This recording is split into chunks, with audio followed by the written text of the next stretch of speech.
Quiet on the floor, please. Quiet on the floor, please. Council members, please take your seats.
Audio test for Councilmember Santos Suoso. All quiet on the floor, please. All quiet on the floor, please. Can I have your attention, please? Can I please have your attention? Council members, quiet down, please. Ladies and gentlemen, at this time, please place all electronic devices to vibrate. Mr. Majority Leader, it's all yours. Good afternoon and welcome to the stated meeting of April 16, 2026. I am Majority Leader Sean Abreu and I'd like to thank you for joining us. As a reminder, decorum must be respected at all times. If you'd like to follow along, the agenda for today's meeting is posted on our website. Please join us for the Pledge of Allegiance.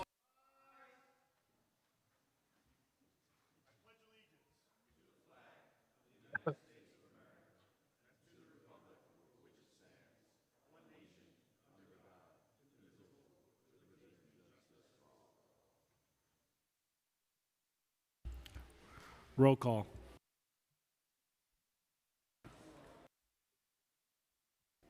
Aldebol. Here. Ariola. Here. Aviles.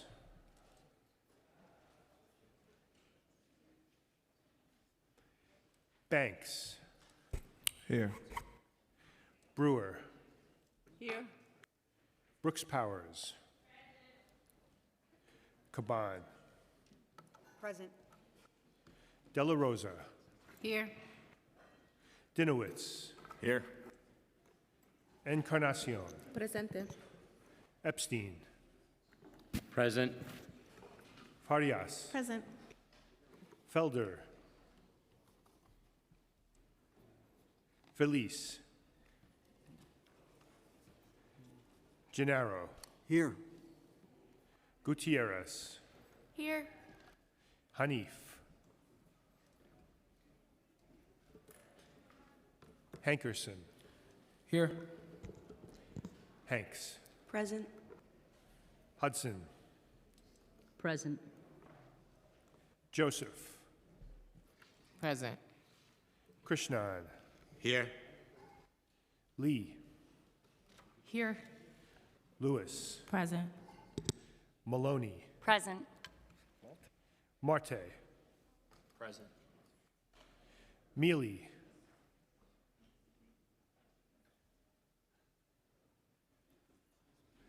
Felice, Here. Morano,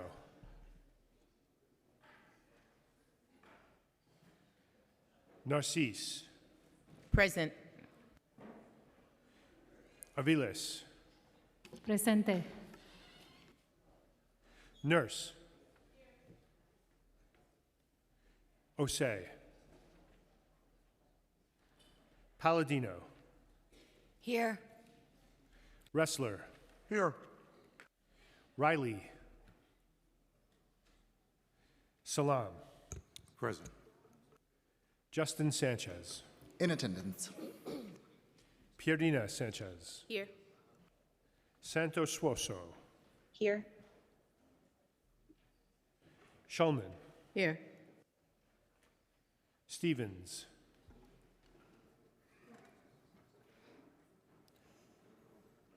Thomas Henry, Present. Ung, Present.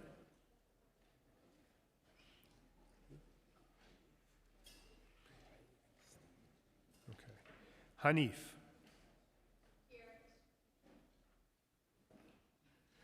Riley, Present. Stevens, Here. Vernikoff, Here. Williams,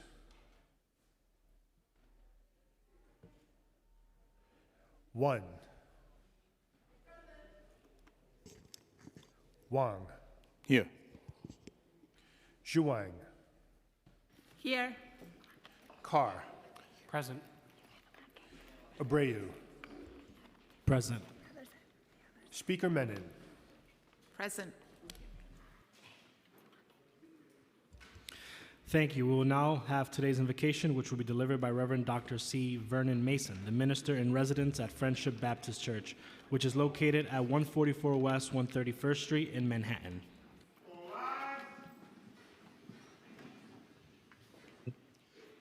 Speaker Menon, Council Member Salam, Council members and staff, I bring you greetings this afternoon from Friendship Baptist Church in the village of Harlem and my pastor, Reverend Dr. James Arthur Kilgore.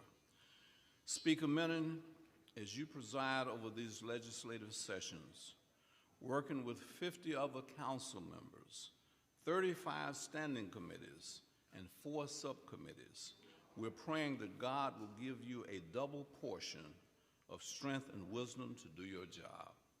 Let us pray.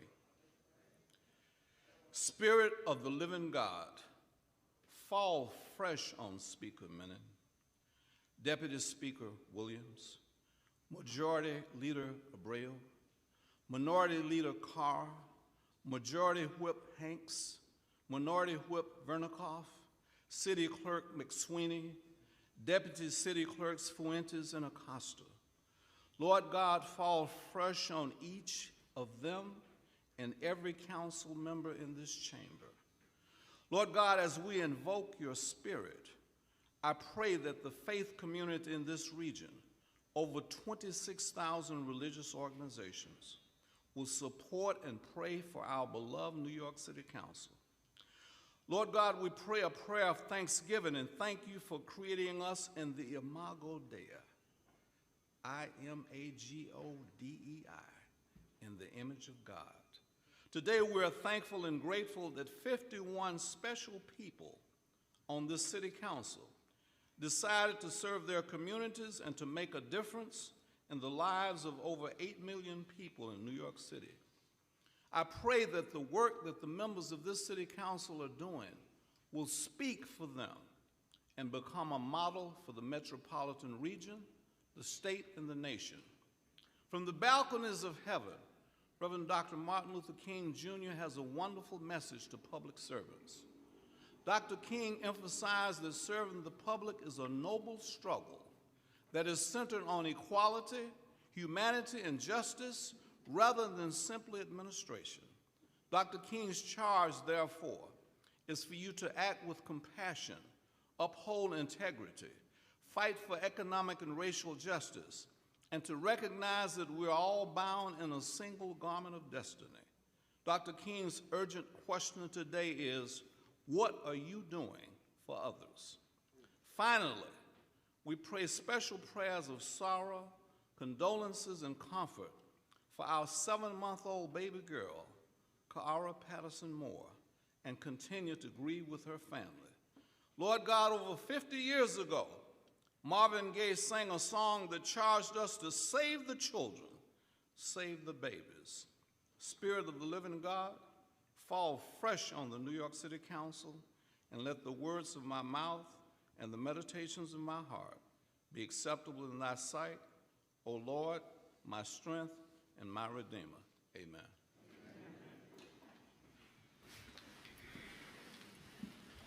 Thank you. Councilmember Yusuf Salam to spread the invocation on the record. My colleagues, today I rise before you at this stated hearing to enter into the official record the powerful invocation just delivered by Reverend Dr. C. Vernon Mason, a man whose life work reflects an unwavering commitment to justice, to faith, and to service. Reverend Mason's journey is both distinguished and deeply rooted in advocacy.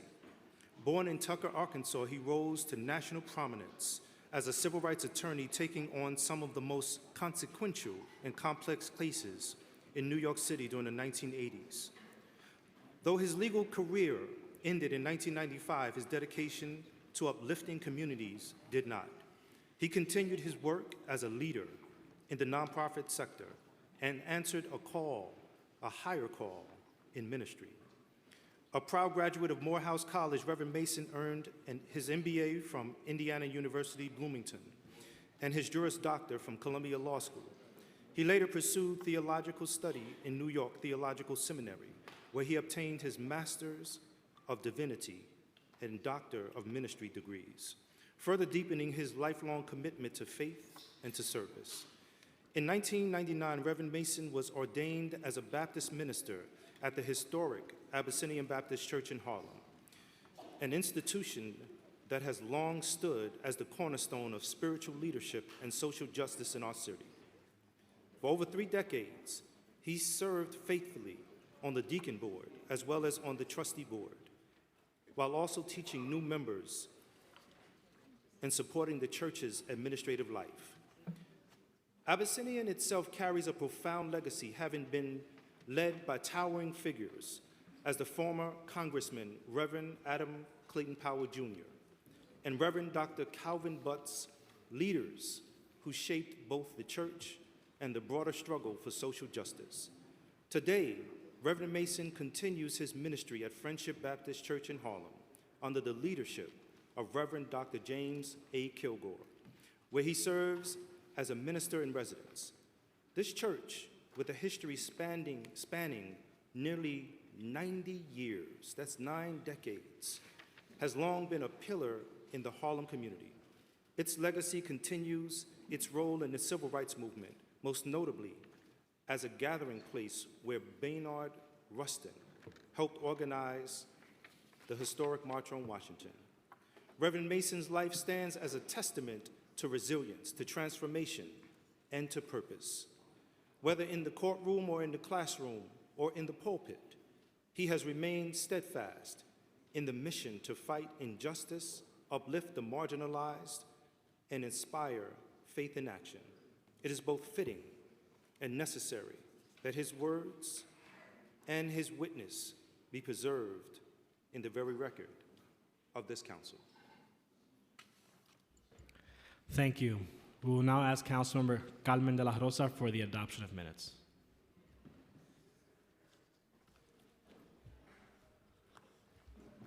I move that the minutes for the stated meeting be adopted. 1 second.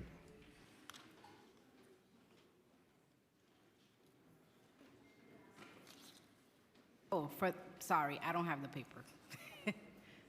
Huh?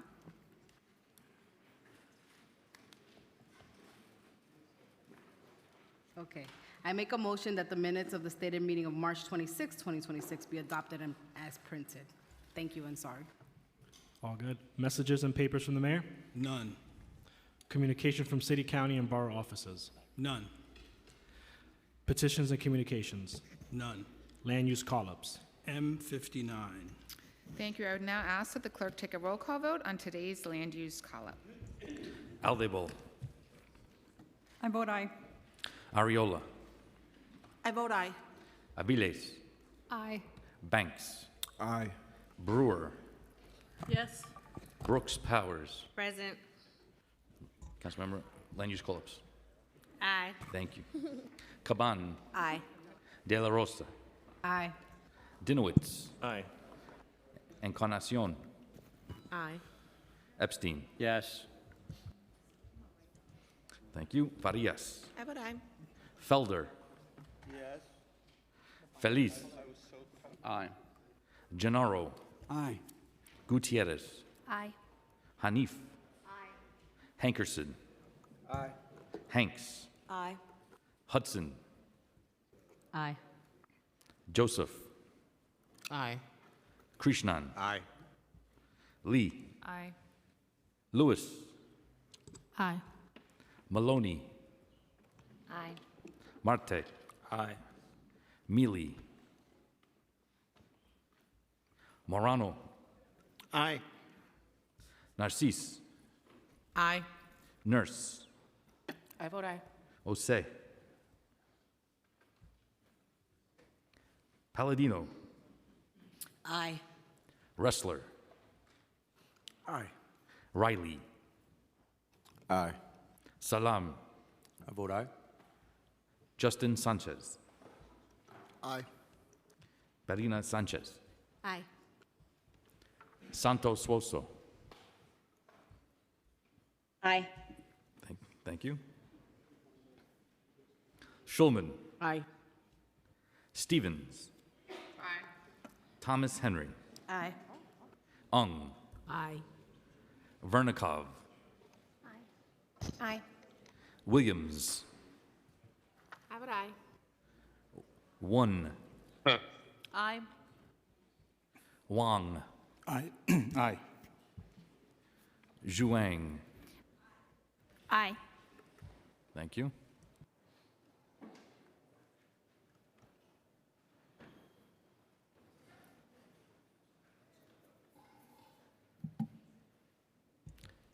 Greetings, Councilmember Mealy, land use call-ups. I vote aye on all. Thank you. Carr. Aye. Here for finance. Abreu. Aye. Speaker Menon. Aye.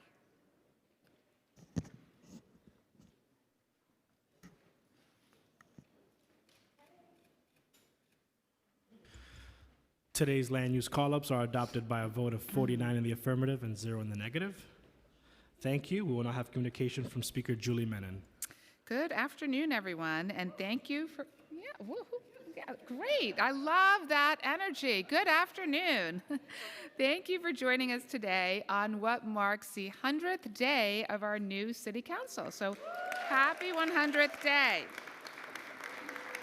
I first of all want to say what an honor it's been to serve alongside all of you, and I'm so proud of the work collectively that we have been able to accomplish in these past 100 days and the work that I know that we'll be able to accomplish in the years ahead. Since January 7th, the Council has laid a firm foundation for a productive next 4 years, and the numbers paint a clear picture of that productivity. We've introduced over 1,200 pieces of legislation. Yes, 1,200, more than any council has done in its first 100 days. Yeah, I love it. Yes, okay. Councilmember Mealy, bringing the energy today. Thank you. We've passed 102 bills, including 17 overrides of vetoes from the previous mayoral administration, which is more than in the past decade combined. We also expect to pass 9 additional pieces of legislation this afternoon. To recap, the Council has passed our safe access bills as a signature part of our 5-point plan to combat anti-Semitism that we announced in early January, and today we are passing our final bill in that package. We established a committee to combat hate, as well as a new caucus on animal welfare. I knew you'd want that. Yes, I knew. Okay, can't miss that. And we also successfully passed a package of legislation that puts guardrails around the city's extended use of no-bid emergency contracts. Under prior administration, these contracts accounted for billions of dollars in spending that was largely unchecked, and that in some cases opened the door to potential fraud and abuse. We also passed a number of bills to allow more child care facilities to be built around New York City and to really cut down on the red tape and the bureaucracy and rules that were preventing the construction of new child care facilities. Great. The cheering squad over there, I love it. On April 1st, we released our response to the mayor's preliminary budget, showing how we could close the budget shortfall without raising property taxes, raiding the rainy day fund, or cutting critical services, or any services for that matter. Not only did we present a fiscally responsible path to closing the budget shortfall, but we moved to restore $1.1 billion in funding for libraries, cultural institutions, and other essential programs. Our response highlighted the Council's support for a number of initiatives that are vital to making the city more affordable for working New Yorkers. They include a proposed expansion of the Fair Fares program. Anyone going to cheer for that? Yes, Fair Fares. Let's, okay. And a college savings program known as Kids Rise, because studies show that those students that go to vocational school, a 2-year community college, a 4-year college, over the course of their lifetime earn double the wages as someone who does not. So it is a very important way to address income inequality. This budget season, we also launched the Council's first ever public finance dashboard. Thank you to our Deputy Speaker for her hard work on that. And that is a major step towards transparency and equity in the budget process. This project allows everyday New Yorkers to have greater access to the numbers that show the different sources of revenue and how resources are allocated by city agencies. We look forward to holding hearings on the mayor's proposed executive budget next month and to working with the mayor and the administration to adopt a budget that lifts up every New Yorker. Moving briefly towards more recent events. On Monday, Jews across the world marked Yom HaShoah, or Holocaust Remembrance Day. As a proud daughter and granddaughter of Holocaust survivors, I certainly grew up listening to my mom and my grandmother's story and to the miracle of their escape.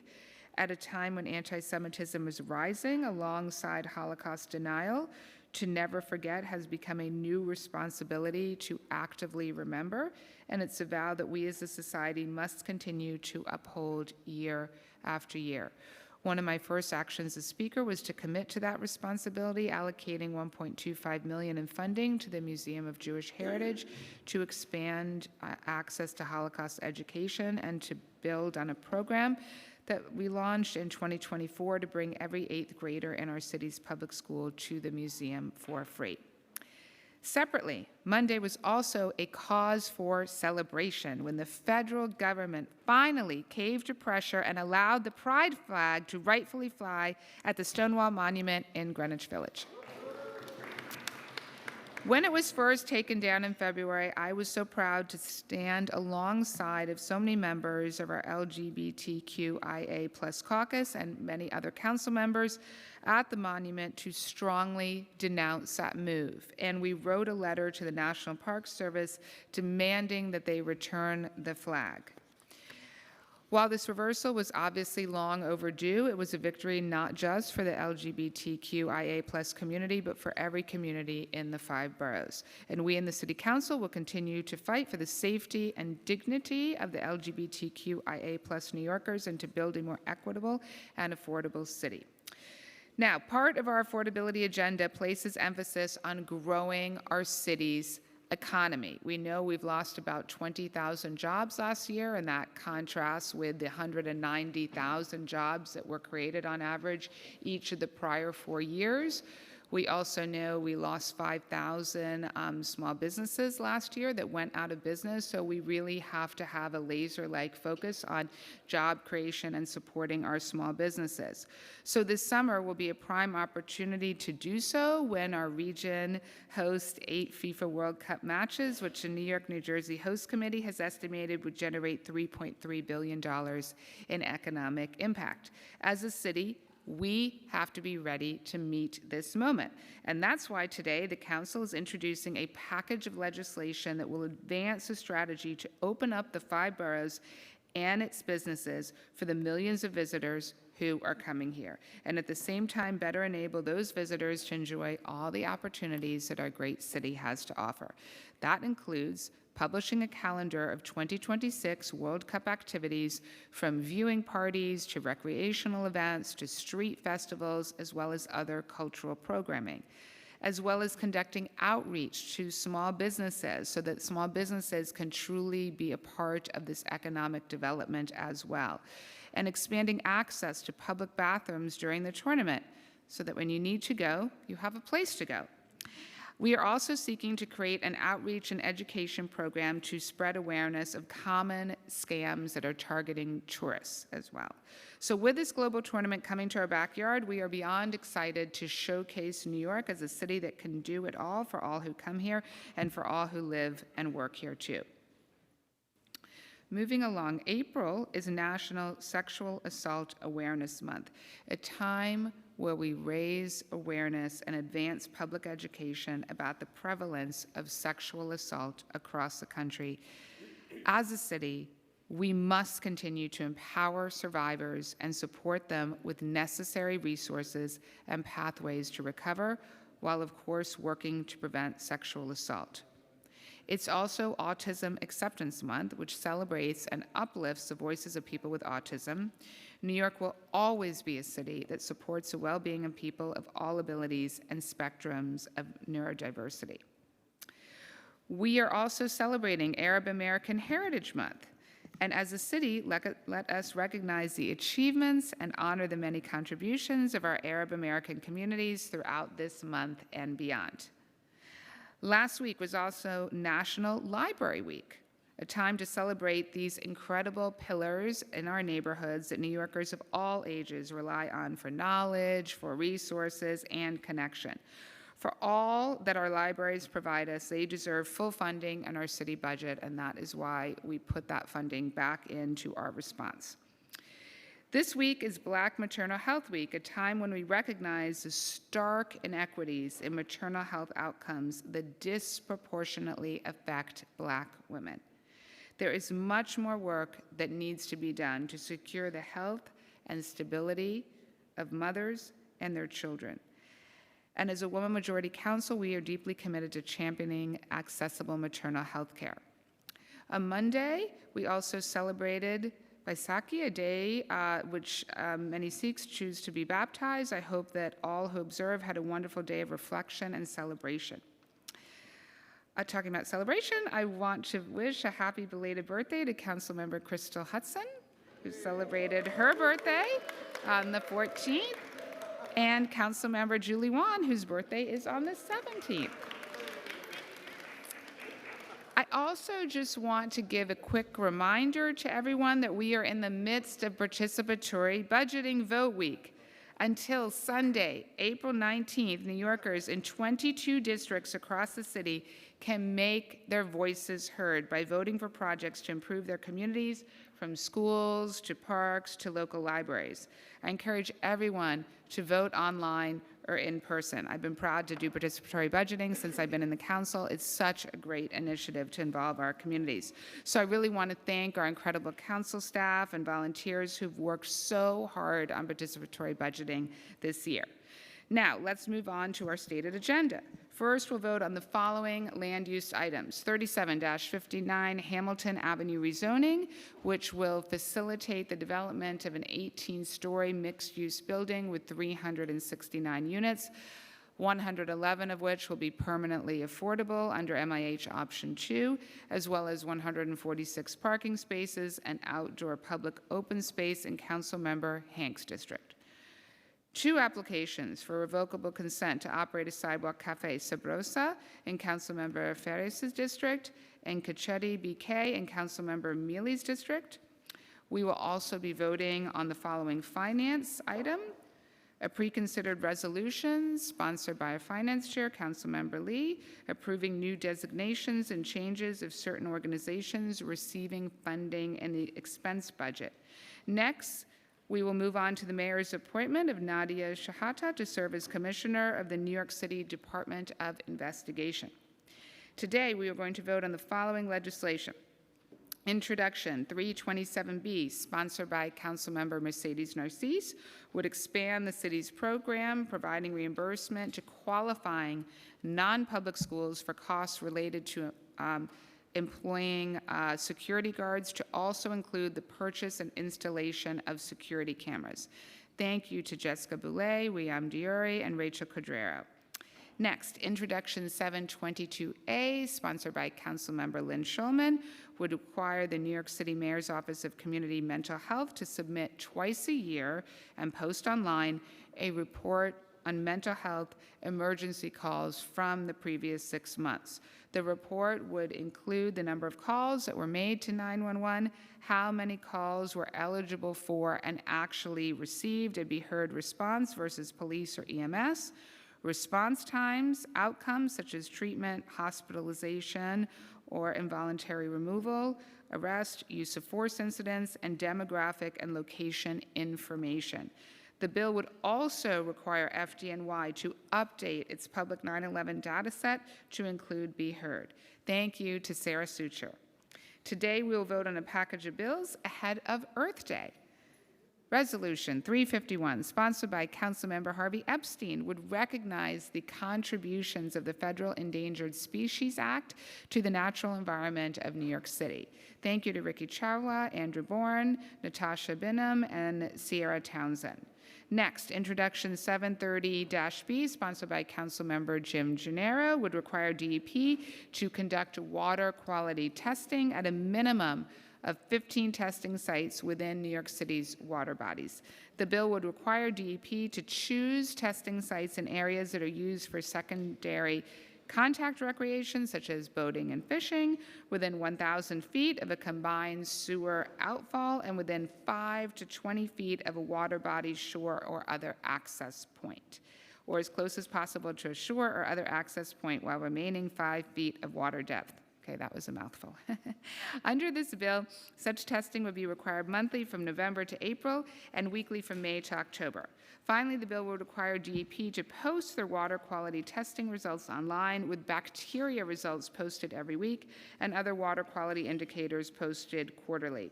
Thank you to Natasha Bynum for her work on that.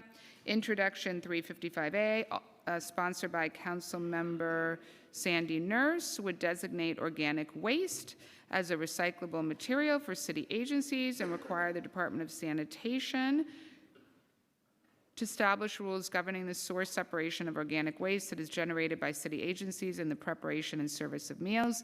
Thank you to Morgan Barrett, Ricky Chawla, and Dirk Spencer. Introduction 805A, sponsored by Councilmember Phil Wong, would require the Department of Parks, along with the Departments of Health and Mental Hygiene, Environmental Protection, Transportation, and the Office of Long-Term Planning and Sustainability, to conduct a study and pilot program concerning the use and installation of cool pavement materials on DPR property within, abutting, or directly adjacent to a playground. The study and pilot program will be conducted in at least one heat-vulnerable community in each borough. Parks Department would be required to post the results of this pilot on its website and submit it to the mayor and to the council no later than February 1st, 2031. Introduction 806A, also sponsored by Councilmember Wong, would create a wildlife management advisory board to develop a citywide wildlife management plan, analyze wildlife management issues, and recommend policies to preserve and promote biological diversity and the humane treatment of wildlife.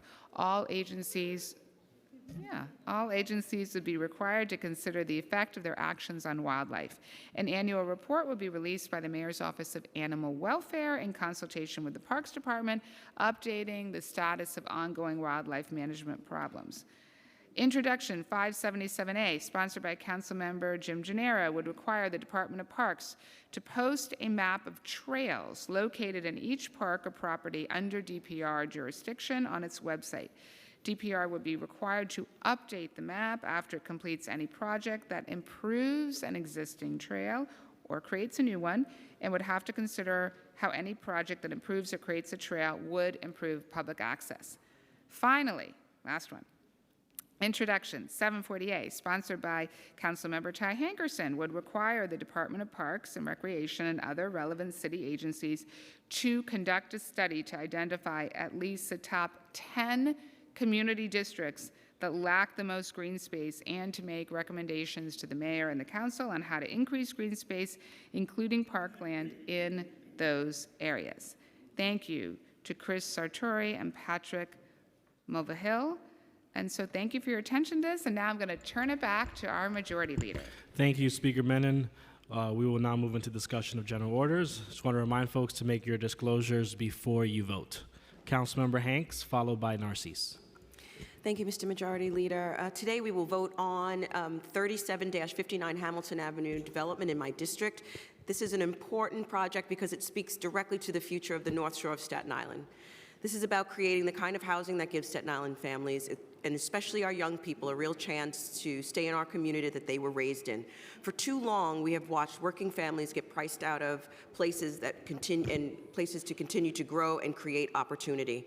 This project puts us in a better direction. It's uniquely suited for District 49 because it includes an opportunity for affordable home ownership, something my community has pushed for, because Staten Island families deserve the chance not only to rent, but to own, build equity, and remain in the community that they love. As it also includes permanent affordable housing, 700 square feet of community facility space, public accessible open space, and an investment in the surrounding neighborhood. This is how we move the North Shore of Staten Island forward, building towards the future by making development that delivers real value to families who call this community home. I am in support of this project, and I ask that my colleagues vote yes on LU 45 and 46. Thank you to our land use team, Speaker Menon, in helping us shaping this important project. Thank you so much. Councilmember Narcisse, followed by Councilmember Hankerson. Thank you, Speaker Menon. I rise today in support of Intro 327B. It's a great legislation, and I want to thank my co-sponsors and, of course, the Committee on Public Safety for moving this bill forward. Every morning in this city, parents send their children to school and trust that they will be safe. That trust shouldn't depend on whether you or your child attends a public school or non-public school. It shouldn't depend on whether your school has the budget to buy security cameras or not. Every child in New York City deserves to be protected. We already recognize this as a city. We reimburse non-public schools for security guards. We provide buzzing. We provide textbooks. We provide school lunches. We do this because we understand that the schools are part of the fabric of our city. They deserve we serve hundreds of thousands of our children, and those children are New York City children, no matter what building they walk into each morning. But when it comes to something as basic as surveillance camera at the front door, we're left these schools on their own. And so 327B closes that gap. Let's do it. Only schools that demonstrate a financial needs are eligible. The funding is capped. The reporting requirement are built in, and schools can apply once every 6 years. It's responsible, it's accountable, it is overdue. We should not wait for something to happen, which many of us like to wait. Don't wait at a school before we act. We have to act today. We know what these cameras do. They deter, they document, they give families and educators peace of mind, and of course the parents. And at the time when hate crimes and threats against schools are rising, we cannot afford to leave any school unprotected because of the type of school it is. At the end of the day, this is about one thing: keeping our children safe. Please I urge all my Councilman. colleagues to vote for this. Thank you. New York City, let's be responsible for all our children. Thank you. Councilmember Hankerson, followed by Gennaro. Thank you, Majority Leader. Thank you, Madam Speaker. I am proud to bring forward Intro 740A, which requires New York City to study green space in community districts, identifying the 10 districts with the least green space per person. The Parks Department will issue a report describing the green spaces already in those districts and recommend ways to increase green space therein. Too many neighborhoods still have less shade, less relief, and fewer nearby places for families to gather. Too many children still have fewer places to play close to home, and too many young people still rely on limited or worn-down public spaces after school and on weekends. For many families, green space is one of the few free places left to sit, walk, cool off, or breathe. In many neighborhoods, it is also a recreation space and a third space at the same time. These spaces are never missing in affluent neighborhoods, and I, for one, am tired of the tale of two cities. When it comes to the city infrastructure, as vital as our green spaces are, equity needs to be at the forefront. We need to analyze these data points holistically in conjunction with what people are actually experiencing. Just because a park looks close on paper, it may still sit across a highway or behind a difficult crossing. New Yorkers deserve a clearer picture of where the gaps are and where resources to create this new infrastructure have to go. That is exactly what this bill accomplishes, requiring the Parks Department to name the districts with the least green space and describe what is already there, and then come back with recommendations on how to bring more green space into those neighborhoods. I urge my colleagues to vote yes on this bill, and again, thank you, Madam Speaker. Councilmember Gennaro, followed by Shulman. Thank you, Mr. Majority Leader. Next week, we celebrate the 57th Earth Day. I remember the first Earth Day in 1970. 10% of the U.S. population, 20 million people, came out on Earth Day. They came out in Earth Day events all over the country and made a big difference. Congress passed the nation's first environmental law, the National Environmental Policy Act. President Nixon created the EPA, and over the next few years, the Congress passed a host of landmark environmental legislation, laws that still serve as the cornerstone of the nation's environmental protection. The Clean Air Act, the Clean Water Act, the Safe Drinking Water Act, just to name a few. And in this era of an administration that is hostile to environmental protection, it is up to state and local governments to hold the line on protecting the earth that sustains us and the health and well-being of this and future generations. Our Speaker and this Council do not shrink from this challenge. I am very impressed by the Earth Day package that Speaker Menon has put forward. There is much more work to be done with regard to climate change adaptation, real and lasting environmental justice, and a host of other topics too numerous to mention. I am grateful for Speaker Menon's environmental leadership and the environmental commitment of all my colleagues. I urge all my colleagues to support every bill in the environmental legislative package being advanced today. Happy Earth Day. Councilmember Shulman, followed by Wong. Thank you, Majority Leader. Good policy depends on good data. I'm asking my colleagues to please vote on Intro 722A. People experiencing mental health crises are too often met with force when they need care, and without clear, consistent reporting, it's difficult to measure progress or identify where improvements are needed. Currently, the city doesn't really collect response data for 911 mental health calls, so this is something that's really important and needed. This legislation comes in an important moment. Just last month, Mayor Mamdani signed an executive order creating the Office of Community Safety, signaling a commitment to strengthening the city's mental health crisis response. To support that effort, the council needs the tools to evaluate whether programs like Be Heard and others are working effectively and equitably, and this bill is a step in that direction. So I'm asking my colleagues to please support this. I want to also thank Speaker Menon for her leadership on health care issues and helping us get to a point where we've had 1,200 bills introduced and over 100 passed. And she has provided the atmosphere for us members to have the resources and support that we need to pass significant bills like this. I also want to thank my staff, my Chief of Staff, Jonathan Boucher, Kevin McAleer, my Legislative Director, and Sammy New, my Communications Director. And I want to thank my co-prime sponsor, Tiffany Caban, whose committee this was in, and this is a really important bill to make sure that New Yorkers in need get the resources and the services they need from our mental health system. Thank you. Thank you. Councilmember Wong, followed by Kabang. Thank you, Majority Leader. I speak today and urge council members to support Intro 804 and Intro 806.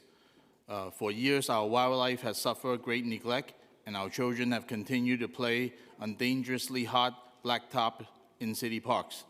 Both of these bills will begin to right these wrongs. One unified city wildlife management plan will put this city on the right track to protecting and reducing harm to our permanent and temporary wildlife.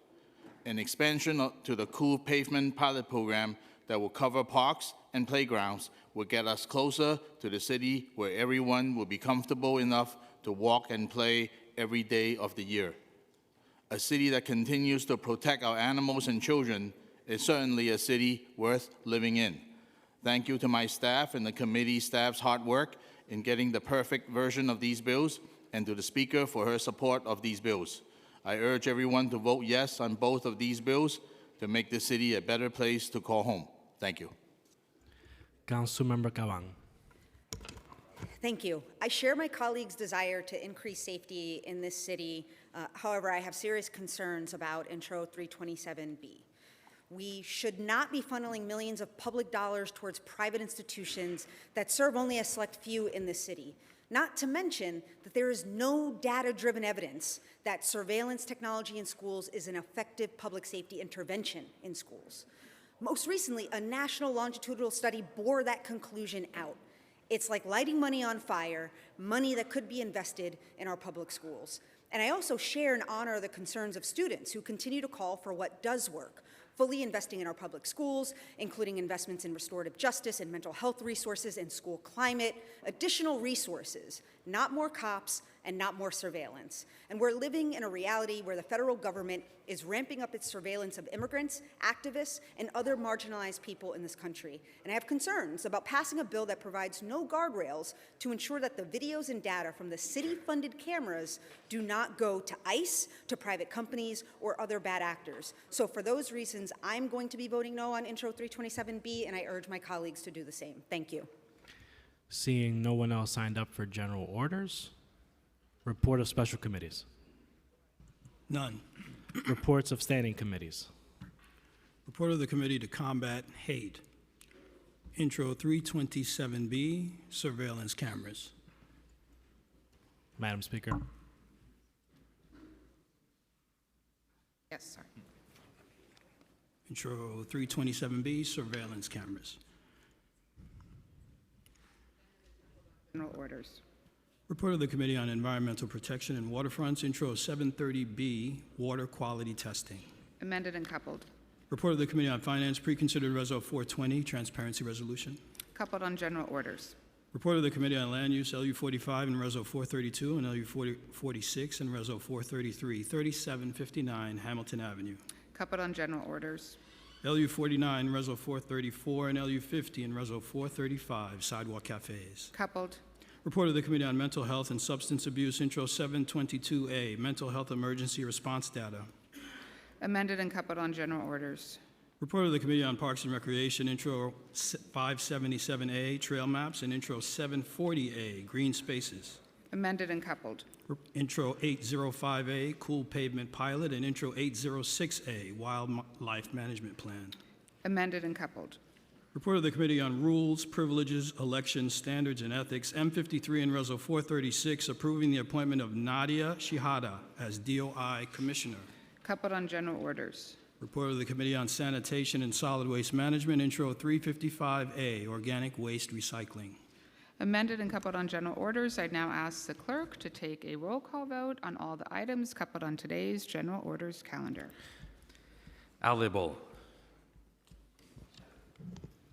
I vote aye on all except Intro 327B, and I disclose that my brother-in-law works for the Department for the Aging.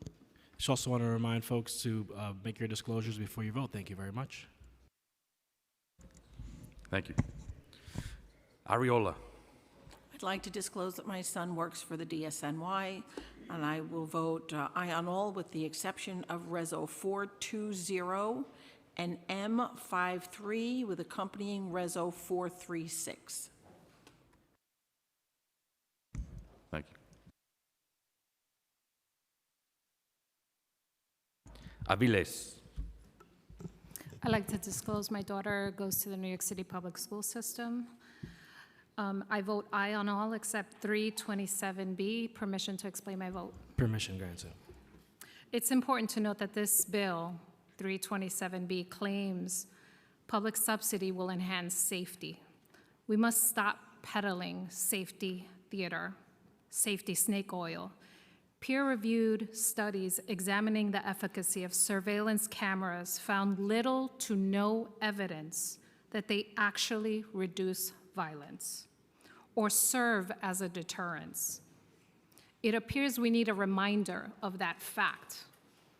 As a body who is asking for data constantly and how important it is to prove the efficacy of services, we seem to be okay with passing policies that are based in no data at all.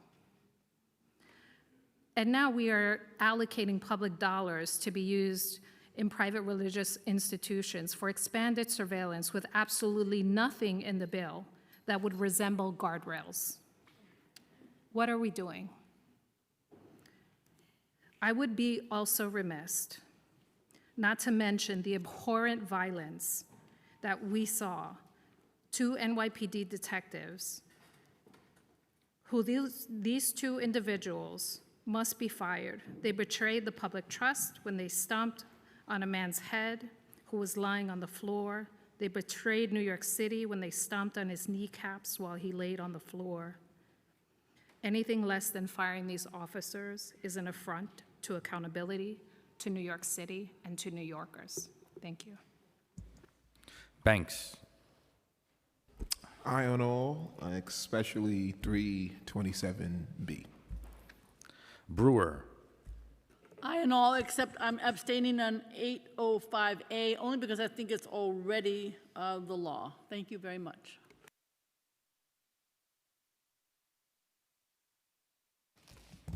Brooks Powers. I vote aye on all. Caban. I vote no on 327B and aye on the rest. De La Rosa. Aye on all. Dinowitz. Aye on all. Encarnacion. I vote aye on all. Epstein. Aye on all. Farias. I vote aye on all with the exception of introduction 327B. Thank you.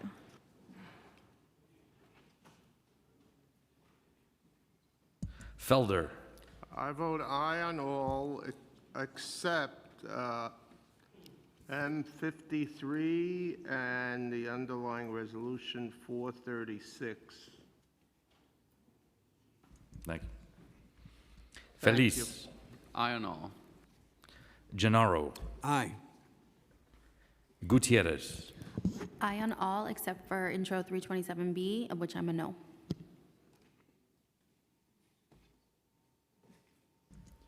Hanif.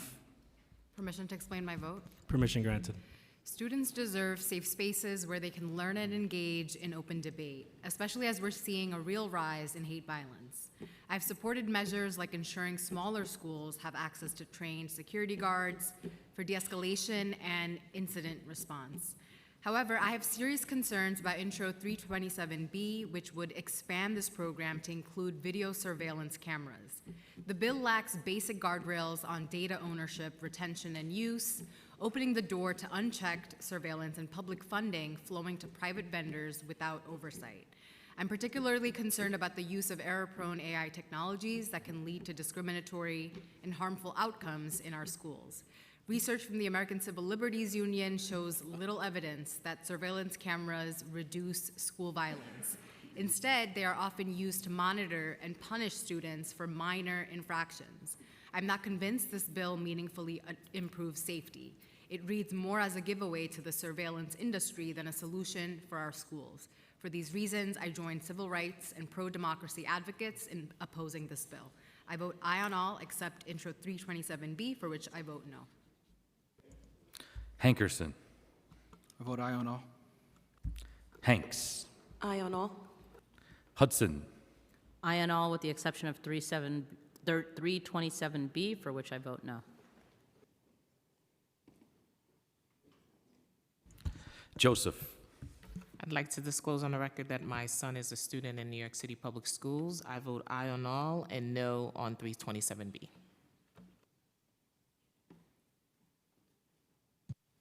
Krishnan. Permission to explain my vote? Permission granted. I'm proud to support the nomination of Nadia Shehata, a leader who has shown she is ready to take on the hard fights as Commissioner of the Department of Investigation. As a prosecutor in the Eastern District of New York, she led many critical cases and took on the hard fights to defend New Yorkers against powerful interests.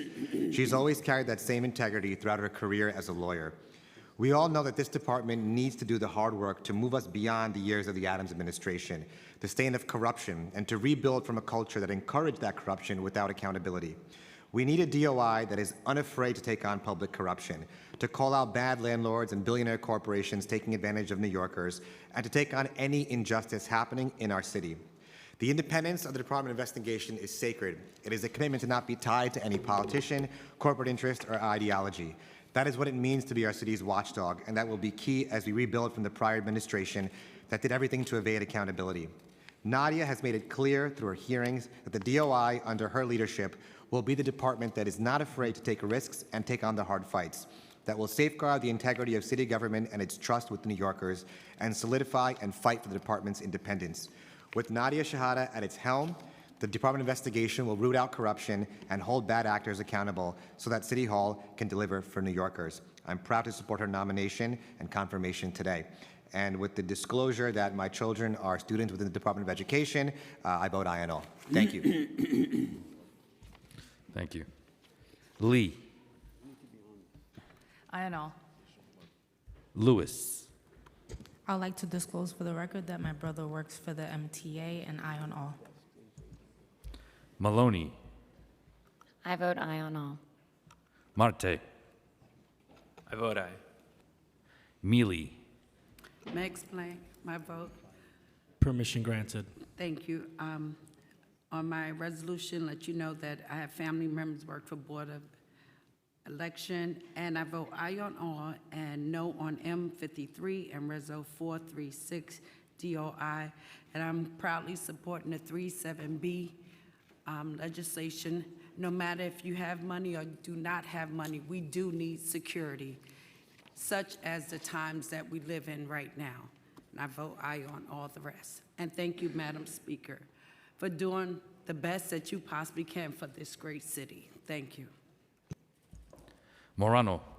Permission to explain my vote? Permission granted. Thank you. First, I want to congratulate the sponsors of all today's bills. I know it comes with a lot of hard work to get here, but I want to give a special shout out to my co-chair of the Common Sense Caucus, Phil Wong, on passing his first bills today, and the great bills they are.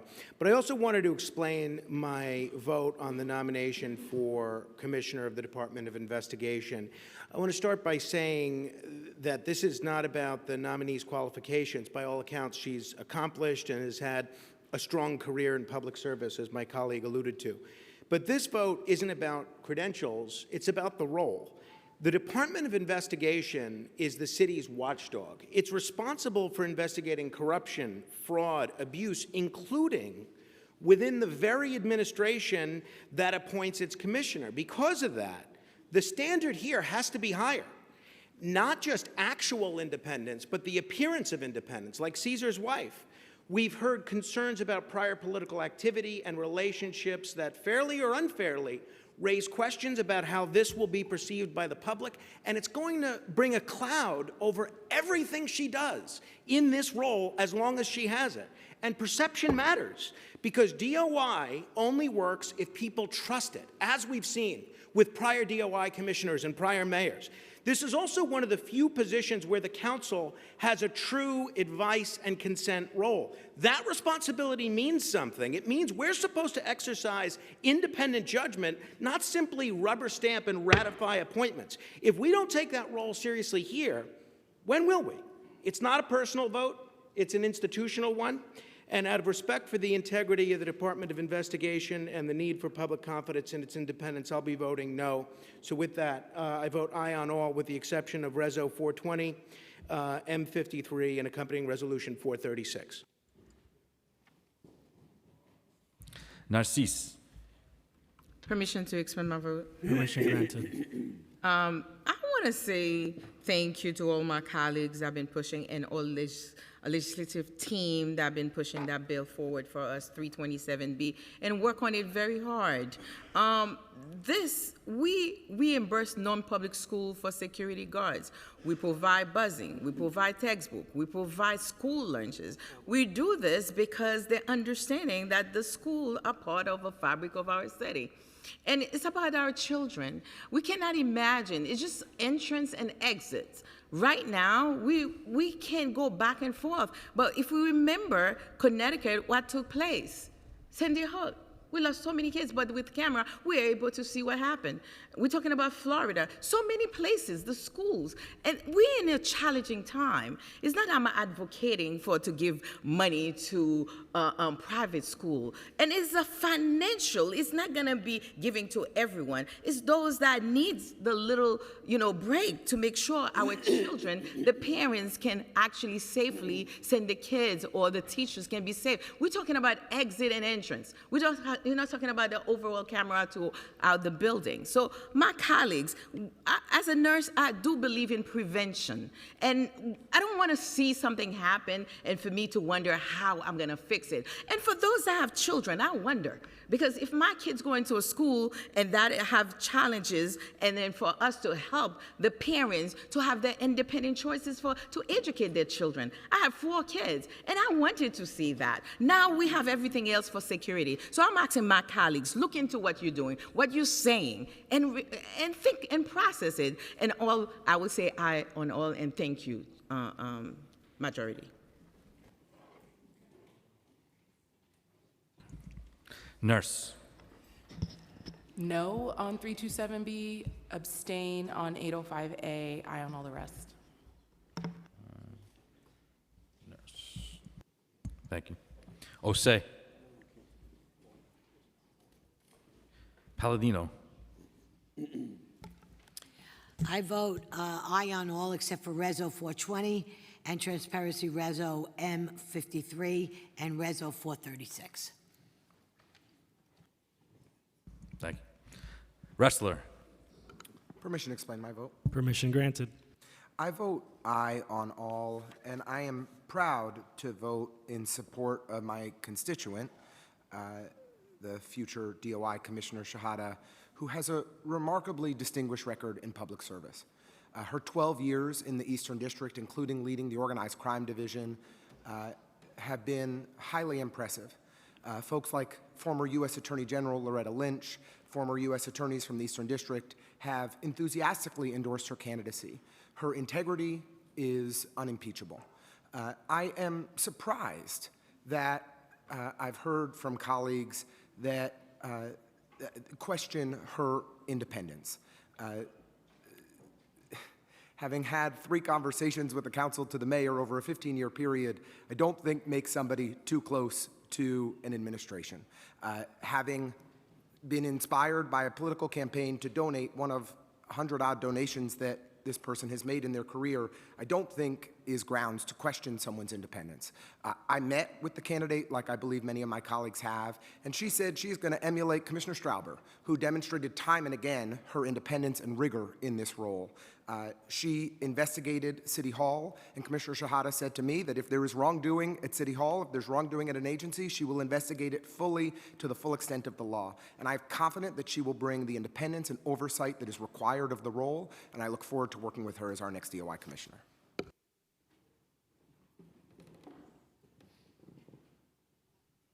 Thank you. Riley. Aye. Thank you. Salam. Vote aye on all. Justin Sanchez. Aye on all with the exception of 327B, for which I am a no. Perina Sanchez. I vote aye on all with the exception of 367B, on which I am no, and I abstain on 805. I think you meant to say 327? 327, I think you said 367. Okay. Thank you, 327, thank you.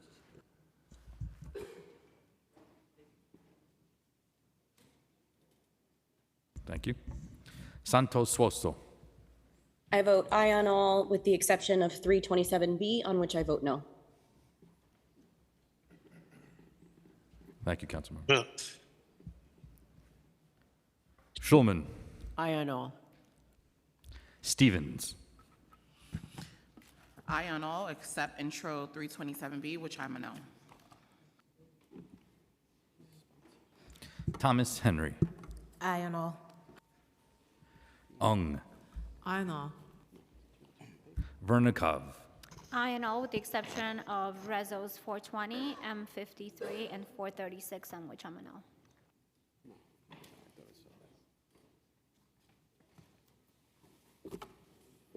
Williams. I vote aye. 1. I vote aye on all except Intro 327B, which I vote no. Wang. I vote aye on all except for M53 and Reso 436. Thank you. Zhuang. I vote aye on all except M53, Reso 436, and I want to spread on the record my kids go to public school. Thank you. Carr. Permission to explain my vote? Permission granted. Thank you, Majority Leader. I just want to begin by congratulating our Majority Whip for successfully championing affordable homeownership in the Hamilton Avenue rezoning project. It's a great win for the North Shore of Staten Island and Staten Island generally that got included, so kudos to her for her efforts in that matter. I wanted to speak briefly about the appointment of Nadia Shehata to the Department of Investigation. I said this earlier today at the committee hearing, but chiefly my no vote there and here today is centered on the notion that we never given access to her social media accounts. Ms. Shehata testified at the committee that she had several, and I think it's absolutely reasonable to want to go through and vet public utterances on potentially public and other matters, at least from the committee's perspective, so that we can come to a full and complete judgment as to what her views are on particular matters and what she may have said. I think that is something that we should expect of all the appointees that get sent to us for advice and consent. And because that was never given to us by the candidate or by the mayor's office, I'll be voting in opposition here against her appointment. And with respect to the support for the, bless you, for the support of the camera program at non-public schools, I would just remind colleagues that at the end of the day, we're supporting the safety of children.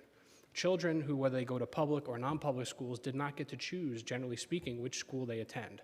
And so I think if we can do something that is going to enhance the safety of school children anywhere in the city of New York, whether they are in our care in our public schools or they've been sent elsewhere by their parents and families, I think we should strive to do that, and that's why I am supporting today's legislation. So with that said, I'll be voting aye on all with the exception of M53 and Resolution 436, as well as pre-considered Resolution 420, on which I vote no. Thank you. Abreu. I vote aye. Speaker Menon. I vote aye on all, and congratulations to my colleagues on their bills today.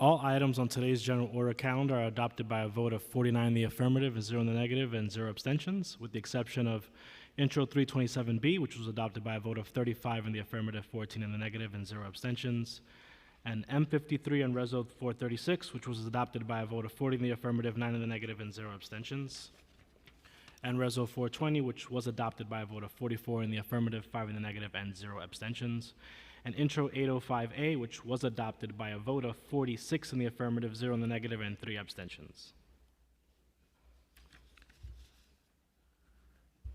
Introduction and reading of bills. All bills have been referred to committee as indicated on today's agenda. Thank you, and I'll move into the discussion of resolutions. Seeing no one signed up for resolutions.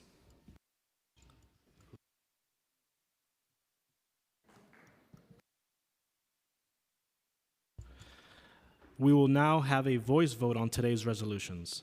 If you wish to vote against or abstain from today's resolution, please notify the Legislative Documents Unit by email or by approaching the dais. I will now read today's resolution into the record. Resolution 351 recognizes the contributions of the Federal Endangered Species Act to the natural environment of New York City. All those in favor say aye. Aye. All opposed say nay. Any abstentions? The ayes have it. We will now move into general discussion. There are more than 10 of our colleagues on signed up to speak, and we're going to add some more, so if you can just keep it to 2 minutes. If not, I will have to cut you off. I will start off with Councilmember Rita Joseph, followed by Yusuf Salam. Thank you, Majority Leader. Today I rise to honor the life and legacy of Vice Mayor Nancy Mattea, a fellow Haitian American in government, the Vice Mayor of Coral Springs, Florida, a trailblazer, a public servant, and a woman whose leadership left a lasting imprint on every community she touched. I had the privilege of working alongside Nancy through NEON, where her passion for service and her deep commitment to uplifting our communities were evident in every conversation and every initiative. She led with purpose, with grace, and with an unwavering belief that government must work Keep it for down the in the people. chambers, please. Can we please add some more time for her? Thanks. Thank you, Majority Leader. She led with purpose, she led with grace, and with an unwavering belief that government must work for the people, especially those too often left unheard. Nancy represented the very best of us. As a proud Haitian American leader, she carried her heritage with strength and dignity, inspiring so many young people, especially young women, to see themselves in positions of leadership. Nancy Mattea's life was one of impact, courage, and service. Let us honor her not only in words, but in the work we do every day to protect, uplift, and empower our communities. May her memory be a blessing, and may her legacy continue to guide us forward.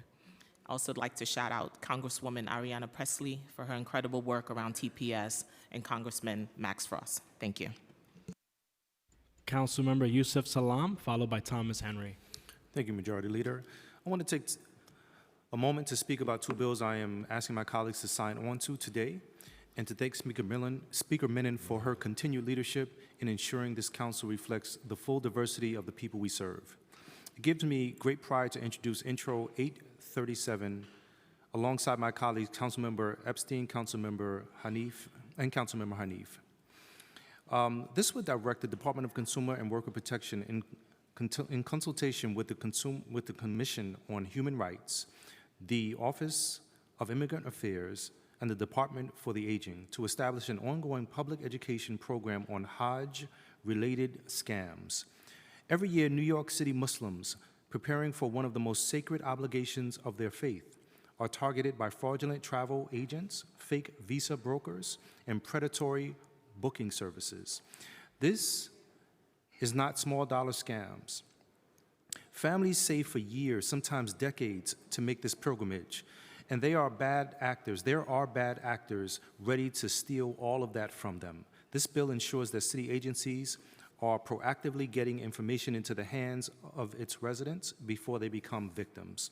Second, Intro 836 requires the Department of Education to distribute information for every student and parent at the start of each school year on the availability of halal meals and kosher meals in our public schools, how to request them, and how the schools will ensure their religious integrity. That information would be provided in English and in the 9 most common home languages of enrolled students. No family in this city should miss out on a religious accommodation that already exists simply because no one told them that they could ask for it. This is a basic equity issue that this bill fixes. I urge my colleagues to sign on. Thank you. Councilmember Thomas Henry, followed by Brooks Powers. Thank you, Majority Leader. Today I'm introducing my first... Sergeants, please remove them from the chambers. Please remove them from the chambers.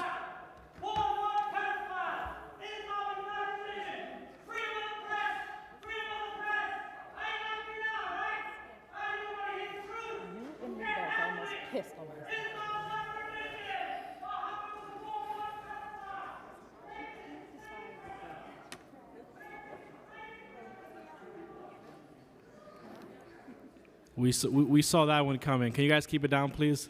And let's, Councilmember Brooks Powers, you may begin. Oh, I didn't. Oh, my apologies, G. Councilmember Thomas Henry, you may begin from the beginning. Today, I'm introducing my first pieces of legislation before this body, bills that speak to safety, access, and quality of life in our communities. First, I'm introducing Intro 844, a bill that will require massage businesses operating in fixed locations to publicly post their licenses and prohibit the hiring of individuals who are not state licensed. Second, I'm introducing legislation 845 that would require the Department of Transportation to assess streets and sidewalks underneath elevated train infrastructure and install lighting where it is needed within a set time frame. For too long, along Roosevelt Avenue and in corridors like it, our communities have raised concerns about safety and visibility and have not seen the level of response they deserve. This legislation is about finally addressing those long-standing challenges with real, lasting solutions.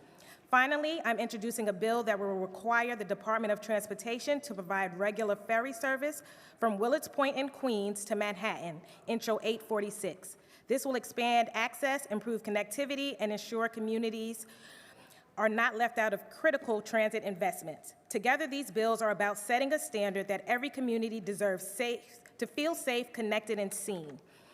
Because at the core of our work is simple principle. How we design our city and policies reflects how we value people. That's why, as we mark Black Maternal Health Week, this conversation is front and center. When I think about Black maternal health, I don't just think about data, I think about lived experience. As a mother, I know the vulnerability that comes with bringing life into this world. I know the stories shared between women, often rooted in love, but shaped by fear. The moment that is supposed to be one of the most powerful, joyful experiences of your life, but for too many Black women, that tension between what birth should be and what it often is driven by generations of underinvestment and inequality in our healthcare system. Please wrap up, council member. Okay. To ensure that Black mothers are not just heard but valued, not just cared for but protected, the same commitment we bring to building safer streets and stronger infrastructure must extend to building systems that deliver safe and equitable care. As a mother, this is personal. As a governing body, it is our responsibility. Thank you. You got it. Council member Brooks Powers, followed by Banks. Thank you and good afternoon. Today I am proud to introduce several pieces of legislation focused on improving quality of life in our communities and strengthening conditions within our correctional system. First, I'm introducing Intro 811 to address a persistent issue across our neighborhoods, neglected city-owned lots. Too many of these properties are left in disrepair, overgrown, filled with trash, and creating unsafe and unsightly conditions for surrounding residents. Constituents are often bounced between agencies with no clear accountability for maintenance. This bill would designate the Department of Sanitation as the sole agency responsible for cleaning and maintaining all city-owned vacant lots. By centralizing responsibility with the agency best equipped to do the job, we can ensure consistent upkeep, improve neighborhood conditions, and finally bring clarity and accountability where it has so long been lacking. In addition, I am introducing two bills related to the Department of Corrections. First, Intro 809 would require the Department of Corrections to establish clear policies to address medical needs during and after lock-ins, ensuring that individuals in custody have access to necessary care even during periods of restricted movement. Second, Intro 810 would prohibit excessive triple tours for correctional officers, an important step towards improving working conditions, reducing fatigue, and promoting safety for both staff and those in custody. Finally, I'm introducing Reso 417 in support of state legislation expanding parole eligibility for older incarcerated individuals. We must prioritize fairness and rehabilitation when continued incarceration no longer serves public safety. I urge my colleagues to support these important measures. Thank you. Councilmember Banks, followed by Santos Suoso. Thank you, Majority Leader. I want to take a moment to acknowledge the recent passing of a great man who had great character and enormous integrity, the late chair of Community Board 17, Mr. Roderick Daly, also known as Roddy, who passed away Monday night. Roderick was deeply committed to his community. That commitment led him to step forward to serve as the chair of Community Board 17 and multiple positions he held. Throughout my time in office, it was always a pleasure to work alongside him. He was someone who cared profoundly about the people he served and took seriously his responsibility to hold the community leaders and local elected officials accountable. For that dedication and leadership, we will miss him, and we appreciate his service. To Roderick's families, friends, and the entire community, on behalf of the 42nd Council District, we extend our deepest condolences. And to the many students he taught as an educator, I hope you carry forward the lessons of a man who worked tirelessly to improve his community and his city, honor his legacy, and go out into the world committed to continuing the work he began. Thank you. Councilmember Santos Suoso, followed by Encarnacion. Thank you, Majority Leader. Next week begins National Infertility Awareness Week, and in honor of that, today I am introducing Intro 840, which would require the city to provide insurance coverage for pre-implantation genetic testing and analysis, otherwise known as PGTA, which is a crucial part of IVF treatment for those struggling with infertility. Many of you know I welcomed my daughter into the world this month, but for many years I struggled with infertility. Those who have also experienced this know that it is an incredibly difficult journey, physically, emotionally, and especially financially. While city employees enjoy coverage for IVF treatment, that treatment does not cover crucial and deeply expensive portions of IVF procedures. One of these is PGTA testing, which helps test embryos created through the IVF process to determine if they are genetically normal and therefore viable for an embryo transfer.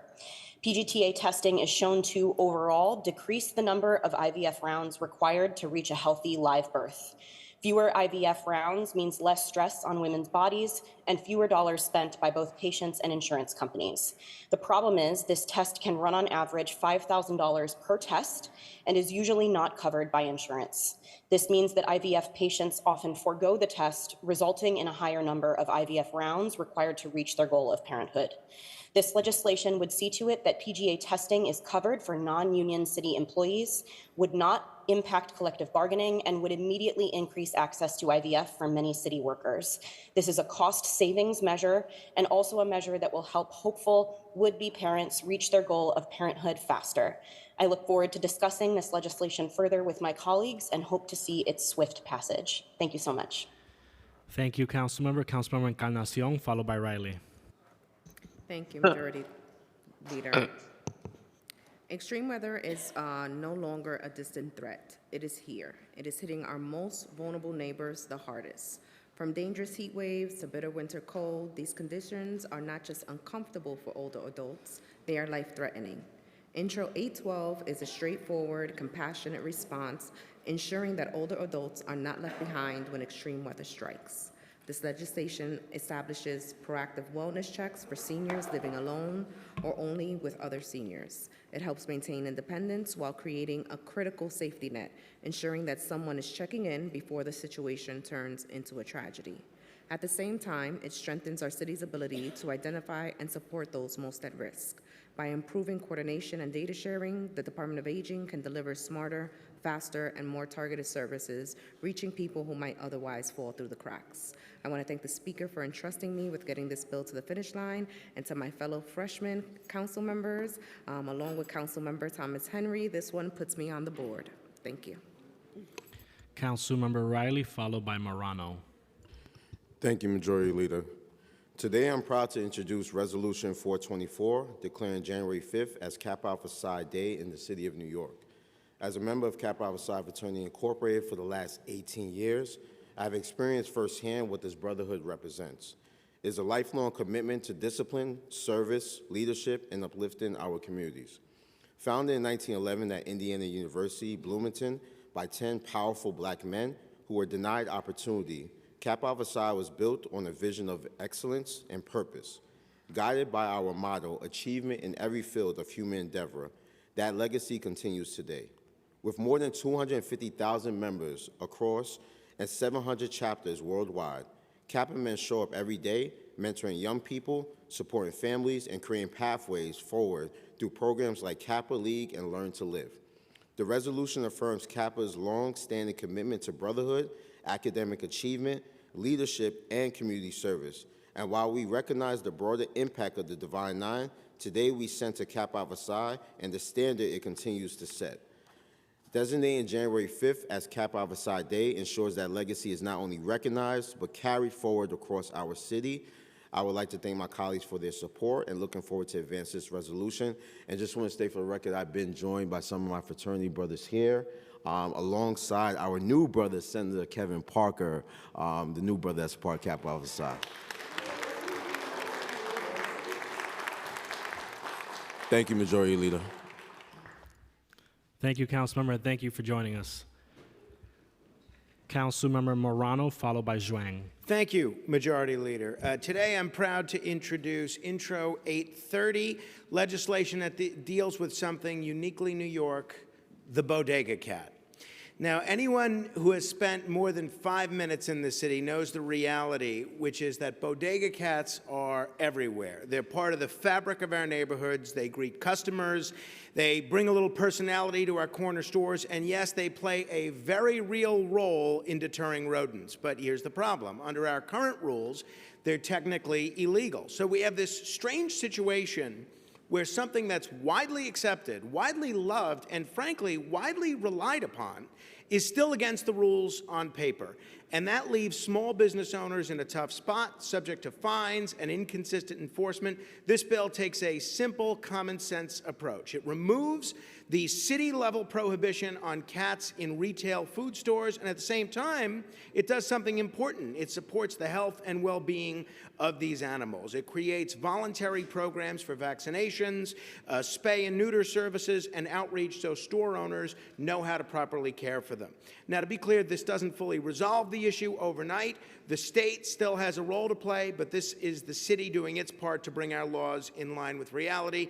And one of our predecessors, Keith Powers, who's now in Albany, has assured me he's going to be working on this at a state level. I think this is about supporting small business. It's about promoting responsible animal care, and it's about having rules that actually make sense. Sometimes the best legislation isn't complicated. It just recognizes what's already happening and makes it better. I urge my colleagues to consider supporting this bill, along with 2 other very interesting pieces of legislation that I hope you'll look at. Thank you. Thank you, Councilmember. Councilmember Zhuang, followed by Gutierrez. Thank you. Next time, I don't want to speak after Councilmember Morano. He's too good.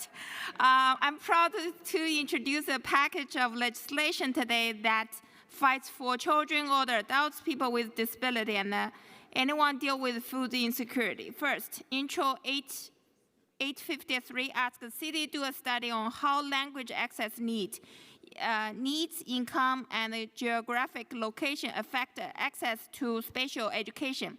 This bill is a sister bill to Intro 684, which could conduct a similar study for gift and talent program. These bills would establish the city to close the gap in education access that often especially harm Black, Brown, Asian, and immigrant children.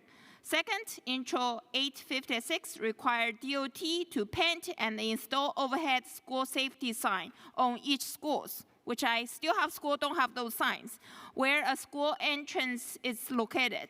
Intro 854 could increase a create a SNAP anti-fraud officer and a fraud awareness campaign. This bill will pair with Intro 512. Creating a 311 category for SNAP thief could take, that bill will help a lot of people with SNAP fraud. The fourth one, support older adults. Resolution 431 calls upon the state to pass legislation authorizing property tax incentives for property owner who dedicate 20% of existing housing stock to senior citizens and individuals experiencing homelessness. And the final one, Intro 855, would require DSNY to establish a program to assist seniors and people with disabilities with snow removal and reduce their fines for not removing snow on time. Thank you. Councilmember Gutierrez, followed by Hanif. Thank you, Majority Leader. I just want to take a moment to extend my condolences to the family of Kayori Patterson Moore, who passed away 2 weeks ago now. She was murdered, a 7-month-old baby in a stroller, and as you can imagine, it is a community's worst nightmare, but a parent's just unfathomable experience. I was picking up my own daughter from school when I heard the helicopters and I was informed of it. And while the community has held multiple vigils, there's an ongoing vigil right now on the corner of Humboldt and Moore, if anyone wants to stop by. I just want to take a second to just give a little bit of flowers to the way that the city has really come together to support this family. I think obviously there's a lot more work to be done. There's a lot of unanswered questions, but I want to just recognize D.A. Gonzalez. I want to recognize the WIC, which is a wonderful, wonderful collaboration between Los Sures in my district that really targets uplifting youth, providing jobs, providing access to resources, that does this work day in and day out right across the street at Bushwick Houses.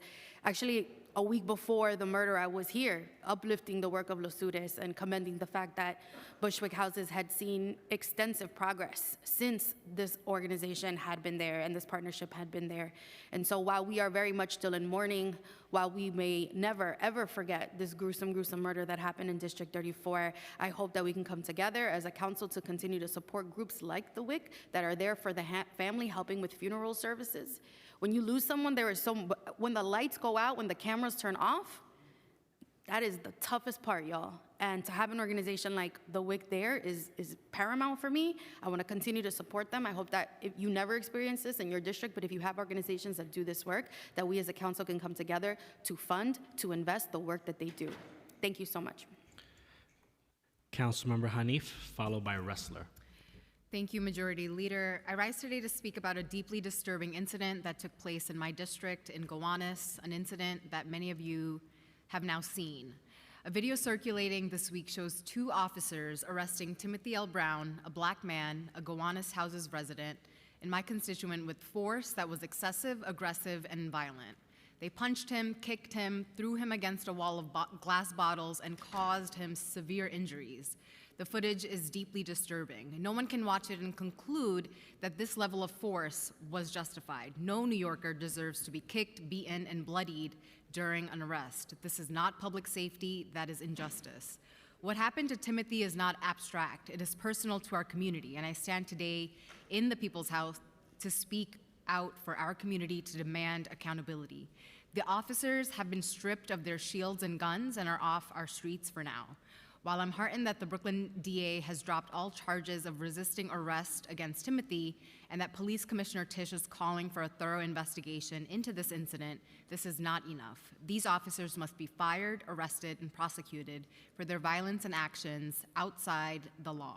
We cannot allow officers who have demonstrated such violence to return to our streets, and we cannot allow such harmful acts to go without consequence. I also want to thank Abelie Moran, who recorded this incident, for her courage. Because of her bravery, the truth is visible. She not only stood up for Timothy, but for all of us when she bore witness in the face of violent authority. I'm relieved that my constituent is home and recovering. I'm grateful that he is alive. But we should not have to feel relieved that a violent encounter with police did not end in death. Colleagues, I share this with you because we cannot normalize this kind of brutality. We cannot allow another case like this to go unaddressed. I stand with my constituents, advocates, and with all New Yorkers calling for justice. We are demanding the immediate arrest and permanent removal of these officers. If we are serious about public safety, then we must be equally serious about accountability. Thank you. Councilmember Ressler, followed by Mealy. I want to thank Councilmember Hanif for her leadership in speaking out about the terrible police brutality that we saw in our community earlier this week. and thank Councilmember Gutierrez for her moving words around the horrible murder of a 7-month-old in Williamsburg. I'd like to speak today about 2 pieces of legislation that I'm introducing. The first, with Chair Dinowitz and Councilmembers Caban and Marte and Pierina Sanchez and Councilmember Hudson, will bring some much-needed transparency to school bus performance. I think every single one of us hears from constituents every single week about school bus routes that are late.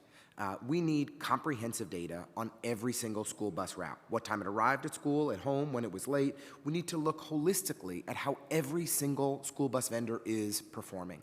We've seen far too much corruption in the school bus industry for far too long, and we deserve better. Our families deserve better, our kids deserve better. And with this data that the DOE would be required to report in real time, we will have the comprehensive understanding we need to ensure that the same crappy and frankly corrupt school bus operators no longer can run school bus routes in our system. And then secondly, we're introducing a piece of legislation with Deputy Speaker Williams and Councilmember Stevens that would require nonprofit organizations to report on when they subcontract to MWBEs. You know, we contract about $15+ billion a year with nonprofits, and many billions of dollars of that is subcontracted out. Think about a homeless shelter that engages a company that provides food or security and the like. We want those subcontracts to go to MWBEs, but if we don't have the data and nobody's ever reporting on it, then there's no accountability. So when nonprofits are reporting already to city agencies on who they're subcontracting with, they should inform us, is it an MWBE? Because then we can incentivize those nonprofits to prioritize engaging MWBEs and directing more city funds to support women and minority-owned businesses. Thank you, Majority Leader, for the opportunity. Councilmember Mealy, followed by Pierina Sanchez. Yes, I want to give my condolences and the whole 41st Councilmanic District to our beloved Roderick F. Daly for Community Board 16. He has been a warrior for years to come that I know of, always fighting for the community. And I just want to also, yesterday we recognized Purple Up Day, a time to honor and support the incredible resilience of military children, like my niece, Nicole Stubbs, just graduated from the Air Force, my uncle, Ted McQueen, Marines, and so on, and so many other friends. Purple symbolizes unity and the sacrifices these young individuals make every day, from frequent moves to long separations from loved ones. Military kids show strength, adaptability, and courage beyond their years. And I also would like to proudly recognize Principal Lena Gates, Dr. Ronald E. McNair, PS5 school in my district, who just won the honor of National Blue Ribbon School of Excellence National Assessment Process. This school met all 9 categories, an achievement that reflects excellence in education and a strong school community. Congratulations to Dr. Lena Gates and the PS5 scholars. Thank you, Principal Gates, for creating a positive learning environment for all students. And in that school, I put in a grocery store. Our young people know how to handle money, and a Mealy computer room, and Dr. McKirkland music room. So I just want to thank her so much, what she's doing for our community. And please sign on to Intro 828, training, support for staff at food pantries, and happy Earth Day. Thank you. Thank you, Councilmember. Councilmember Pierina Sanchez, followed by Shulman. Thank you, Majority Leader. Every New Yorker deserves to live in a safe, dignified home, and that includes living free of tenant harassment. Today, I'm excited to be introducing Intro 839, which would permanently codify the Certification of No Harassment pilot program. CONH directly links tenant treatment to an owner's ability to get permits for major construction work. The process is intended to ensure an owner did not advance a demolition or an alteration project by harassing tenants into leaving or giving up their rights. It is an anti-displacement tool. Before certain covered work can move forward, the owner has to clear a harassment review. There have been 2 successful pilots, the first in 2018, the next in 2021, and now it is time to make this program a fixture of HPD and DOB's enforcement toolbox. On Monday, which is the 20th, At 10 a.m., Intro 839 will be heard as a part of a joint hearing with Chair Encarnacion and the Committee on Immigration, where we will investigate tenant harassment against immigrant New Yorkers and how the CONH program can be adapted to meet new housing challenges in our city. I invite all New Yorkers and everyone who cares about these issues to join us at this hearing on Monday. Thank you. Councilmember Schulman, followed by Lewis. Thank you, Majority Leader. Today I am introducing Intro 841, which provides another tool to help with the city's affordability crisis. With the rising cost of living, it's getting harder for New Yorkers to care for their pets. For many families, the difference between keeping a beloved animal and surrendering them can come down to something as basic as access to food. This legislation would require the Department of Health and Mental Hygiene to establish a pilot pet food pantry, providing free pet food to New Yorkers in need and helping keep animals in the homes where they belong. Owning a pet should be about bringing love into our lives and not worrying about their affordability. Thank you.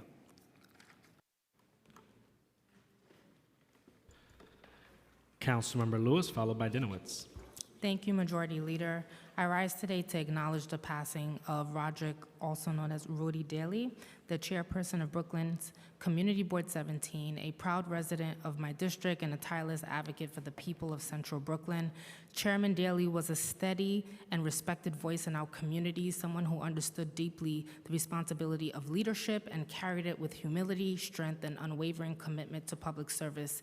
His advocacy touched every corner of CB 17, and he remained grounded in his love for our community that he served well. This loss is not felt in isolation. It's shared across districts and across this council, particularly amongst my colleagues, Council Members Banks, Mealy, and Joseph, whose communities were equally impacted by his leadership and partnership. Chairman Daly brought people together, and his presence will be deeply missed by all of us who had the honor of working alongside him. We also want to mourn the tragic passing of Nancy Mateo Bowen, a rising leader whose life and service reflected extraordinary purpose and impact, and I had the distinct honor to serve with her in Neon. She led with distinction as vice mayor, championing environmental justice, public health, and immigrant advocacy. Her loss is profound to us, and while her time with us was far too short, her legacy of service, advocacy, and unwavering belief in equity will continue to inspire future generations to lead with courage and conviction. We carry their legacy of service and dedication with us each and every day. May they rest in peace. Thank you. Councilmember Dinowitz, followed by Maloney. Thank you. This past Friday, surrounded by his family, our beloved Congressman Engel passed away. Elliot was a Bronx boy, the grandson of immigrants, the son of an iron worker, and was raised in NYCHA, educated in our public schools. As a teacher, guidance counselor, assemblyman, and congressman, Elliot never stopped giving of himself to make our community and our world a better place. Our families were close, so much so that I called him Daddy Elliot.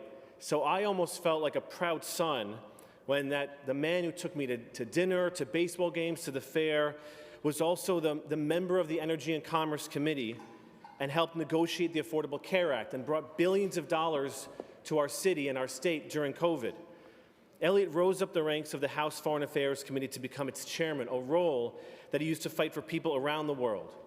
And whether it was the Syrian Accountability Act that he authored and passed by our Republican House, Senate, and presidency to hold the Assad regime accountable, or the Harkin-Engel Protocol that stopped chocolate manufacturers from using slave labor in Western Africa, Elliot Engel was not afraid to speak out. And he stood up against the ethnic cleansing of Albanians in Kosovo. Elliot's work to bring the case of Kosovo to the world led eventually to the birth of a new nation. He was the first foreign dignitary to address the Kosovo parliament, and they even put him on a postage stamp. And with all that, Elliot always cared for his district. He helped thousands upon thousands of individuals with personal and local problems, delivered millions of dollars to the district, and as anyone who met him knows, always listened. He was grounded in his family, in community, in his values, and was able to work with others for the safety and dignity of people here and around the world. In that respect, we should all be a little more like Elliot Engel. The world mourns an American hero and a champion for justice. I mourn my daddy, Elliot. May his memory be a blessing. Councilmember Maloney, followed by Farias. Thank you. As chair of the Economic Development Committee, we have spent months preparing for a major moment for our city, the World Cup this June. Millions of visitors from around the globe will come to New York City for this global moment, giving us an opportunity to showcase our city on the global stage. From planning for increased foot traffic, supporting local storefronts, and ensuring our public spaces are welcoming and accessible, our goal is to make sure the experience is seamless, but also that every neighborhood benefits. Today's legislation helps our city prepare by requiring a plan to expand access to public restrooms, establishing an events calendar and a citywide map so that visitors can easily navigate our neighborhoods and connect with local small businesses, and creating a cultural passport program to encourage visitors to get to all 5 boroughs. And where will fans gather to watch the games? They'll be in official fan zones in Queens, at the Billie Jean King National Tennis Center, and in my district at Rockefeller Center. So that's why Councilmember Thomas Henry and I are introducing legislation to co-name streets at these locations in honor of 2 soccer legends, Terry Henry and Pele, in recognition of their contribution to the sports and the global reach of the game. These and other initiatives will help ensure that the benefits of the World Cup are felt across our city, reaching all New Yorkers, and that residents and visitors alike are able to fully experience and enjoy this historic moment. Thank you. Councilmember Farias, followed by Epstein, who is our last person signed up. Thank you. Today I'm introducing Intro 816, a bill drafted to address a critical gap in our shelter systems. Shelters in New York City are supposed to be a safeguard for individuals and families at their most vulnerable. But the current intake practices at PATH and AFIC impose documentation requirements that do not reflect the lived experiences many applicants are navigating today. Families are required to reconstruct and verify housing histories going back 1 to 2 years, and when they're unable to do so, they're being denied a resource-backed pathway out of homelessness. This only further aggravates the precarious conditions people are already struggling through, including those fleeing domestic violence or relying on temporary living arrangements like staying with family or friends, which in most cases leave no formal record at all. Applicants are repeatedly placed in this position, having to verify circumstances that were never documented, including securing confirmation from third parties who may be unreachable or unwilling to respond. When that verification cannot be obtained, families are then placed into a conditional status. And while they are physically sheltered, they are excluded from critical resources like city FEPS and other housing assistance programs. They are then trapped in a loop, required to reapply only to face another inevitable denial for the same unattainable documentation. Our partner in this work, Women in Need, reported 1 individual was denied shelter 25 times under these conditions. This is not a failure on the part of the applicant. It is a short-sighted, cost-cutting scheme that effectively penalizes the vulnerable to protect the bottom line. And I'm proud to intro 816 as a means of reform. By accepting self-attestation for folks to self-attest rather than demanding non-existent paperwork, we are realigning our system with the actual lived experiences of New Yorkers seeking housing. And today, I urge all of my colleagues to join us in supporting this practical, common-sense legislation. Councilmember Epstein. Thank you, Majority Leader. As Earth Day approaches next week, I want to thank the Speaker. We'll be able to introduce some green legislation today and a package of bills that we passed today. We're doing dimmable streetlights, a bill that will require dimmable streetlights across our city and to maintain energy. Legislation around making sure that when there's illegal dumping, there's an ability to enforce those illegal dumping activities to create a cleaner, safer New York City. And third bill, just around, we've seen a proliferation of illegal cannabis stores across our city. We want to make sure that DCWP has the enforcement powers to be able to enforce and close those illegal shops. These legislation really help move forward in a practical way. I want to thank all my colleagues for being here, and I thank the Speaker for our leadership to get this done today. Seeing no one else signed up, I'll now call on Speaker Julie Menin to close today's stated meeting. Thank you so much. And before we close, I just also want to wish Councilmember Sandy Nurse, who had her birthday recently, happy birthday. I think she's left, but happy birthday to her. Kayla Oh, Councilmember Kayla Santos Rosa's birthday too. Okay, a lot of birthdays, so happy birthday. And the stated meeting of April 16th, 2026 is hereby adjourned.